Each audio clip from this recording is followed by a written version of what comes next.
Hi there, I am Sarah, and I want to share the story of how I was a yoga teacher who did not know how to do triangle pose. Let me backtrack a little bit. I found yoga in my 20s. I was a Bikram hot yoga girl for like 5 years. I did 5 classes a week. I loved it. It helped me at the time. It made me feel better, relieve stress, and all sorts of great things. But at some point, I kind of began to outgrow it. And so I signed up for a 200-hour yoga teacher training because I wanted to learn more and I wanted to go deeper. And that was fun. But by the time I graduated, I didn't really feel like I was prepared to teach. And I really loved yoga, so I wanted to learn more. So I went ahead and I signed up for a 300-hour advanced yoga teacher certification. And I went through that program, and that was fun as well. And I learned anatomy and more about different lineages and restorative yoga and all sorts of really cool things, more philosophy and lifestyle.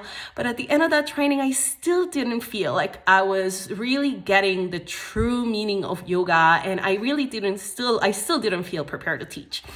And one day I walked into a class, and this Iyengar teacher is telling me to lift my kneecaps and spread the skin at the bottom of my feet. And she is taking me so deep into my poses. And at the time, I had already been practicing for 10 years. I already had 2 certifications.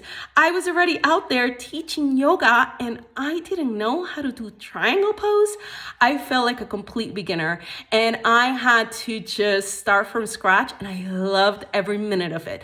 I went and I studied with that teacher for like 3.5 years, and it completely changed the way that I practice and the way that I taught. And so I want to invite you to take a look at a free webinar I have below on the 5 most important things that you need to be looking for when you are looking for a yoga teacher certification program. I think you are going to find it super helpful. I go over the many different styles of yoga there are, over the many different program structures they are. I go more into depth into my story and why the kind of training that I did and why it worked and what didn't. And I would love to share that with you. So click below and take a look for free, and I'll see you on the other side. Namaste.